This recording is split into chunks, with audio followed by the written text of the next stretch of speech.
2025년 3월 6일 목요일 돈다방 미쓰리 시작하겠습니다. 자, 넥스트레이드 거래가 진행 중이고요.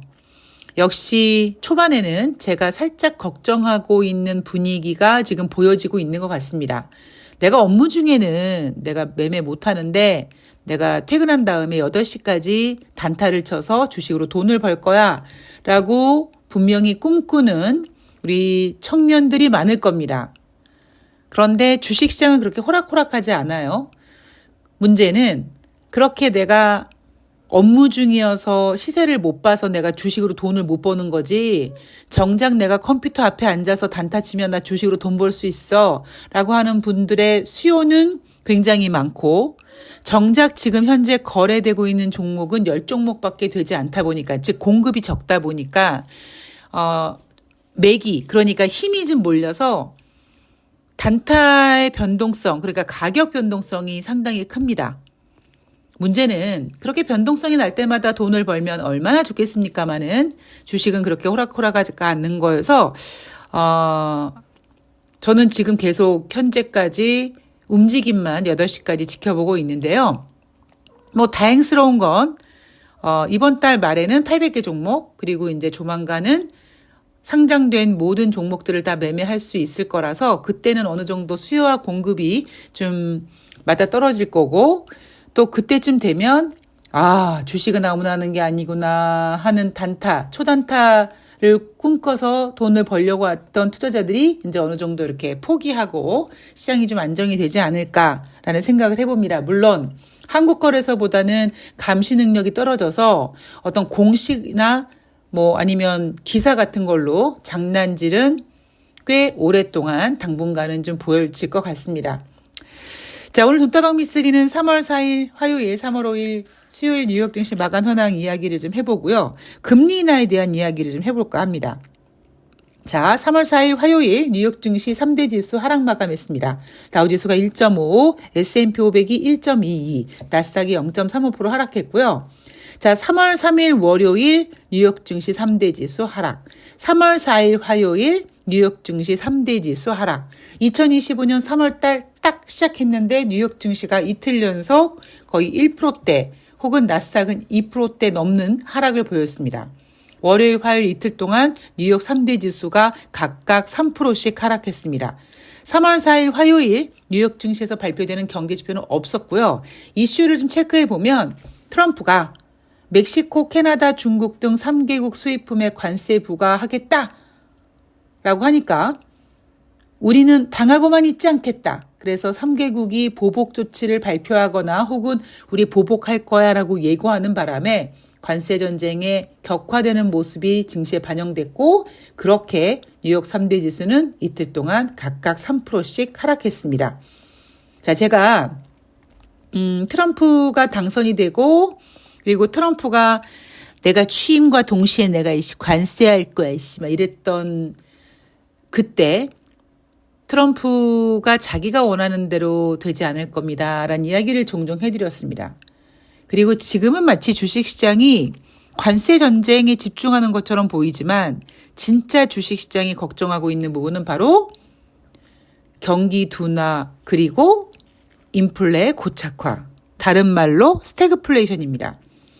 제가 지금 이렇게 앉아서 시세를 계속 체크하고 있는데도 불구하고 뭐 점점 커지고 있는 S의 공포, S는 스태그플레이션이죠.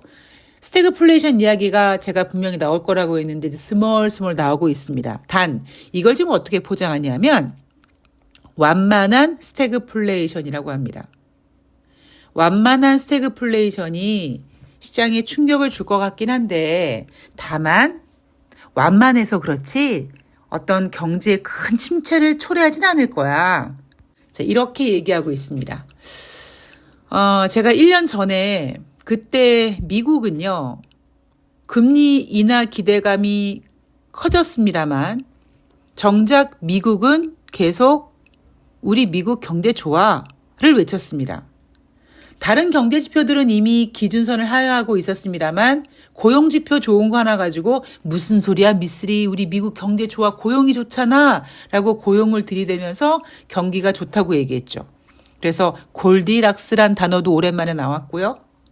그리고 지금 미국의 경제는 딱 마시기 좋은 차 같아. 뭐 이렇게 비유를 하기도 했습니다. 다 개소리입니다. 자, 그러다가 미국 경제는 연착륙이다 라는 표현까지 했습니다. 자, 연착륙이란 무엇인가? 비행기가 착륙할 때 경착륙은 경박하게 막 지랄, 발광, 들썩들썩 하는데 연착륙은 아주 부드럽고 스무스하게 어머! 내가 지금 탄 비행기가 착륙하는 거 맞아? 전혀 느낌이 없네? 약간 이런 분위기로 부드럽게 착륙하는 거기 때문에 경제가 정점을 찍고 이렇게 지금 완만하게 경제가 안 좋은 거야? 아닌데? 느낌 없는데? 이런 경제라고 미국은 떠벌렸죠. 자, 그러다가 시간이 지나갈수록 고용 충격도 있었고요. 그리고 경제 지표는 오랜 기간 동안 관찰해야 되는 상황이라 시간 지나고 봤더니 어라? 저 경제 지표는 기준선을 한참 전에 이탈해서 지금 경기 위축 국면에 있는 경제 지표들이 맞네? 하면서 갑자기 미국이 들이댄 단어가 뭐였냐면 노랜딩입니다. 그러니까 이 경제라는 비행기가 절대 땅에 착륙하지 않아. 단지 고도가 얼마인지는 얘기하지 않았습니다. 여하튼 그런 말장난으로 미국 경제가 나쁘지 않아 라고 했는데 문제는 경제는 그렇다고 할 수는 있는데 지금 인플레이션이 연준이 원하는 목표치에서 점점 멀어지고 있고 여기에다가 트럼프의 관세 전쟁으로 더 올라갈 수 있을 거라는 긴장감이 있다 보니까 최근 나오고 있는 단어가 뭐다? S공포, 즉 스태그플레이션 공포라는 거죠. 자, 이렇게 3월 4일 화요일은 뉴욕 증시가 하락했습니다. 전문가들은 트럼프의 관세 전쟁을 비추고 투자자들에게 야, 여기를 쳐다보라고 하지만 정작 주식은 지금 경기 둔화 그리고 인플레이션 한마디로 스태그플레이션이냐라는 거 가지고 지금 가지고 놀고 있는데 아마 주식은 이것도 오래 가지고 놀지 않을 겁니다. 자, 3월 5일 수요일 뉴욕 3대 지수는 1%대 반등을 합니다. 사실 지금 뭐가 터진 건 아니잖아요. 그죠? 그냥 스태그플레이션 우려가 까꿍 하고 나타났는데 작년 이맘때도 까꿍 했었습니다. 제가 앞에서 말씀드렸죠. 왜 그런 상황이 벌어집니까? 11월 블랙 프라이데이 자연스럽게 크리스마스, 연말, 산타랠리 기대 그리고 새해는 좋아지겠다라는 기대감이 막 반영이 되다 보니까 사람 마음이요. 마치 봄처녀처럼 싱숭생숭 술렁술렁해지는 거예요. 그러다 보니까 이제 뭐 블랙 프라이데이를 맞이해서 미국의 소매 판매가 좋아지고 소매 판매가 좋아지니까 뭔가 경기가 좋아지는 것처럼 느껴지고 지금 경제는 별로 좋지 않지만 그래도 신용카드를 가지고 내년에는 좋은 일 있겠지. 내년엔 내가 돈을 많이 벌겠지 하는 기대감으로 긁어대니까 소비가 좋아지는 거거든요. 그래서 그런 기대감이 복합적으로 한 3월 달 정도 되면 스태그플레이션이라는 단어를 만들고 있는 거죠. 작년도 그렇고 올해도 그렇습니다. 제가 작년에도 스태그플레이션 얘기했고 올해도 스태그플레이션 얘기했죠. 얼마 전에 제가 스태그플레이션 얘기했더니 어떤 청취자님께서 아니 소비가 줄어들어야지 스태그플레이션 얘기하는 거 아니냐 그랬을 때 미쓰리는 앞서가는 방송이기 때문에요. 소비는 줄어들 겁니다. 이런 식으로 답변을 해드렸죠. 그리고 얼마 가지 않아서 2월 중순에 발표된 미국의 소매 판매가 급감했다. 뭐 이런 얘기 아마 여러분들 확인하셨을 겁니다. 저는 다른 건 모르겠는데 빨라요. 앞서갑니다. 단점이 뭐예요? 가끔씩 너무 빨리 앞서갈 때가 있고 좀 그럴 때가 있는데 저는 점점 그 간격을 좁혀가려고 굉장히 애를 쓴다. 이게 저의 인생 최대의 고민이다라는 이야기를 종종 여러분들에게 토로합니다. 자, 어쨌든 그렇게 큰일이 터지지 않은 상태에서 3월 들어와서 이틀 동안 3대 지수가 3% 하락하니까 이건 좀 아니지 않냐 해서 3월 5일 수요일 뉴욕 증시는 3대 지수가 반등합니다. 자, 다우지수가 1.14, S&P 500이 1.12, 나스닥이 1.46% 상승했고요. 자, 백악관이 트럼프가 미국, 멕시코, 캐나다 협정을 통해서 들어오는 모든 자동차에 대해 1개월 동안 면제. 그리고 이거는 트럼프라는 얘기를 하지 않고 백악관이라는 얘기를 합니다. 왜냐하면 트럼프가 이렇게 하면 트럼프의 의지가 꺾이는 것처럼 보이잖아요. 그래서 백악관이 이렇게 면제하기로 했다라고 합니다.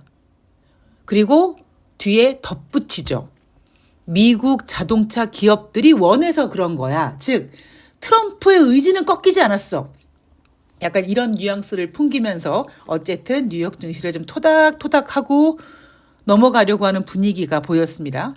여전히 상호 관세는 4월 2일 날 발효하겠다 하고요. 자, 거기에다가 캐나다산 에너지에 부과된 10%의 관세에 대해서도 관세 철회 고려할 가능성 있을 것 같은 느낌이야 라고 하기도 합니다. 자, 이날 발표된 경제지표, 이제 매월 첫 번째 주 고용지표가 발표됩니다. 맨 먼저 스타트를 끊는 게 ADP 민간 고용지표입니다. 자, ADP 전미 고용보고서 전월 대비 7만 7천 명 증가했는데 시장 예상치 14만 명의 절반밖에 안 됩니다. 자, 여러분 제가 그랬죠? 제가 한 달 전쯤에 이런 얘기 해드렸어요. 진짜 미국 경제가 좋으면 ADP 민간 고용지표도 잘 나오고 그다음에 이틀 뒤에 발표되는 고용지표, 노동부의 고용지표도 다 이렇게 잘 나오는데 물론 경제가 안 좋을 땐 둘 다 부진하죠. 그런데 뭔가 좀 애매할 때 그럴 때는 ADP 민간 고용지표가 잘 나오면 노동부의 고용지표가 못 나올 때가 있고 노동부의 고용지표가 잘 나오면 ADP 민간 고용지표가 못 나오는 약간 시소게임하는 그런 분위기를 만들어낸다. 지난달에도 약간 비슷했습니다. 자, 지난달에 그런 모습이 나타나서 제가 설명을 해드렸습니다. 자, ADP 민간 고용지표가 시장 예상치 14만 명의 절반 수준밖에 되지 않습니다.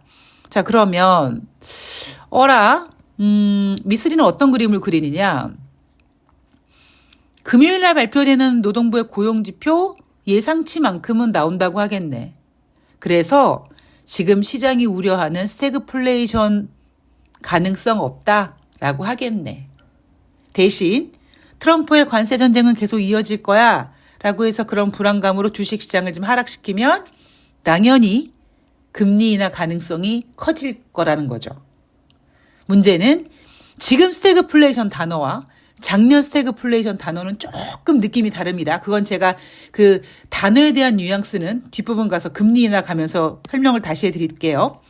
자, 이날 발표된 경제지표 또 하나가 뭐냐면 ISM 2월달 서비스업 PMI 지표. 1월달은 52.8이었는데 2월달에 53.5로 상승.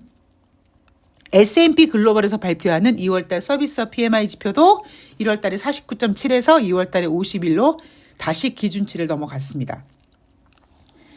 S&P 글로벌 ISM에서 발표하는 이 PMI 지표가 얼마 전까지만 하더라도 서비스업 PMI 지표가 계속 기준선 위 50 이상에서 돌았고 제조업 지표는 계속 50 이하에 있었습니다.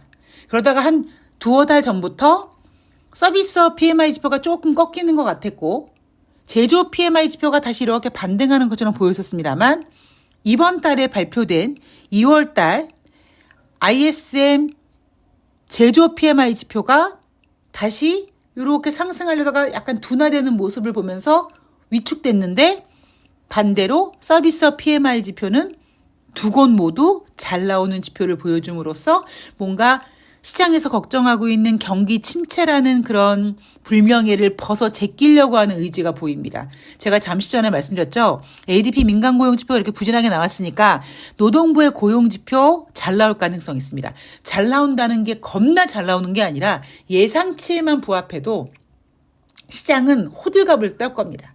야씨 무슨 경기 침체 야 스태그플레이션 타령하지 마. 스태그플레이션 같은 거 없어. 이렇게 얘기할 가능성이 큽니다. 자, 금리 결정에 있어서 2월달 베이지북을 좀 참조해 보면 베이지북에 총 관세라는 단어가 45번 언급된다고 합니다. 그래서 상반기에 연준이 금리를 동결할 확률 22.5%, 전일 18.9%에서 소폭 상승했고요. 25bp 금리를 인하할 확률이 지금 딱 절반입니다. 애매하죠.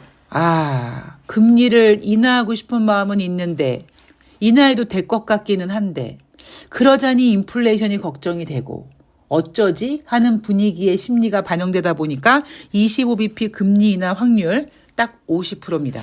그리고 50bp 인하 확률은 25.1%입니다. 자, JP 모건 체이스에서 개인 투자자들이 미국 증시에서 약 12억 달러를 빼갔다. 이게 무엇이냐? 미국 투자자들이 경기 침체 하락 가능성 35% 정도 고려하고 있고 그래서 뉴욕 증시가 하락할까봐 돈을 뺀다라는 건데 글쎄요. 저는 어떤 큰 리스크는요. 아무 일도 일어나지 않을 거야라고 안도할 때 생긴다고 합니다. 지금 개인이 뺀다라는 거는 뭐 경기 침체 하락 가능성 이런 것보다는 그냥 뭐 트럼프 관세 전쟁 때문에 이것저것 그냥 인플레이션도 걱정되고 하니까 그냥 그 걱정 인형인 것처럼 빼는 거고 뭔가 탁 하고 시장을 흔들 만한 충격은 글쎄 아직까지는 지금 시장에서 보이지 않는 것 같습니다. 자, 이와 같은 그런 것들이 감지되면 제가 여러분들께 바로 전해드리기로 하고 자, 라르고 76님께서 해주신 질문. 미쓰리 질문이요. 시장에서는 금리 인하를 기대하고 있다. 만약 금리를 인하하면 시장은 환호하고 주식시장은 오를 거야. 이런 로직으로 금리 인하를 호재로 생각하는 것 같은데 뭔가 좀 이상하지 않나요? 왜 금리를 인하하지? 경기가 안 좋은 거 아니야? 헐, 금리 인하를 하는 거 보니 주식시장 하락하면 어떻게 하지? 이렇게 로직이 들어가야 하는 거 아닐까요? 경제 지표가 빠그러지는 게 많아지는 요즘 금리 인하가 왜 호재인지 모르겠어요 라는 질문을 해드렸습니다. 질문 자체가 사실 굉장히 어려운 질문이고요. 제가 이 부분을 갖다 조금 설명을 해드리고 혹시 만약에 시간이 부족하면 제가 내일 방송에서도 좀 첨가해 드리도록 하겠습니다. 2년 전으로 돌아가 보죠. 2023년 3월 달에 분위기는 어땠느냐. 연준은 그 당시 인플레이션을 잡으려고 혈안이 됐었습니다. 여러분 기억나시나요? 인플레이션 잡아야 돼, 금리 인상해야 돼, 막 이런 분위기였습니다. 자, 그렇게 금리 인상을 꿈꿨던 연준. 3월 초에 제롬 파월 연준 의장이 어떤 인터뷰인가 어떤 연설에서 50bp 금리 인하, 그 50bp 금리 인상 가능성을 얘기합니다. 미국이 인플레이션을 잡아야 되는데 50bp 정도 좀 해줘야 돼. 그리고 50bp 금리를 인상해도 미국 경제는 잘 버틸 수 있을 만큼 좋아. 이렇게 어필을 했단 말이에요. 그리고 주말을 넘어갔습니다. 제가 기억하기로는 3월 7일로 기억하는데 뭐가 터집니까? 실리콘밸리 뱅크 사태가 터집니다. 그때 대부분의 많은 전문가들은 실리콘밸리 뱅크 사태가 2008년도 리먼 사태처럼 가는 거 아니냐, 또 금융위기 재현되는 거 아니냐 이렇게 불안해했고요. 저는 물론 돈다방 미쓰리 청취자님 그렇지 않습니다라고 얘기했습니다. 자, 제롬 파월 연준 의장이 50bp 금리 인상을 생각할 정도로 자신 있던 연준이 실리콘밸리 뱅크 사태가 빵 터지니까 갑자기 금리 인상은 무슨 얼어 죽을 금리 인하해야 되라고 했단 말이에요. 근데 연준은 오히려 금리를 인하하지 않았습니다. 왜요? 만약에 정작 금리를 인하하면 맞네. 진짜 실리콘밸리 뱅크 사태가 엄청 큰일이네. 저 실리콘밸리 저거 나중에 리먼 사태 좀 되겠네. 이런 시장의 공포심을 주게 될까 봐 오히려 금리 인하를 하지 않고 여전히 금리 인상 기조를 유지해 갔습니다. 자, 또 하나 비유를 해드릴게요. 작년 9월 달. 저는 9월 달에 50bp 금리 인하를 예상했습니다. 그 근거로는 8월 달, 9월 달 튀어나온 경기 침체 우려감. 특히 8월 5일 날 글로벌 증시가 막 크게 하락하고 대한민국 코스피 시장이 200포인트 넘게 하락할 정도로 경기 침체에 바들바들 떨 때 어떤 전문가들은 이렇게 얘기했어요. 아이, 경기 침체 떨고 있지만 연준은 50bp 금리 인하 안 할 거야. 왜? 만약에 50bp 금리를 인하하게 되면 아이고 진짜 경기 침체네. 맞네. 경기 침체 와서 저렇게 50bp 금리 인하 하는 거네. 이렇게 시장에게 충격을 줄까 봐 50bp 금리 인하 안 할 거야 라고 했습니다. 근데 저는 50bp 할 거라고 했고 제가 맞췄죠. 왜? 그 당시 저의 주장은 왜 금리 인하를 해야 돼?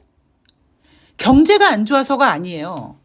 경제가 안 좋아서 금리 인하를 외쳤던 게 아니라 인플레이션을 제대로 못 잡은 상태에서 금리를 인하하지 못하고 계속 21세기 들어와서 가장 높은 수준의 금리가 유지되다 보니까 대출금리 이런 것들이 너무 부담스러운 거예요. 그래서 제가 여러분 2024년도에 미국이 금리 인하할 거라고 계속 외쳤던 이유가 뭐냐면 21세기 들어서 가장 높은 수준의 금리 수준이 유지되다 보니까 미국 국민들과 기업들이 힘들다고 계속 주장을 했죠.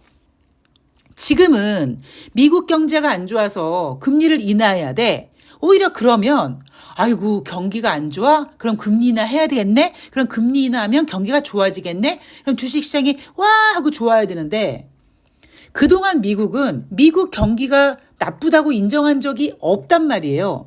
오늘 방송 초반에서 말씀드렸죠.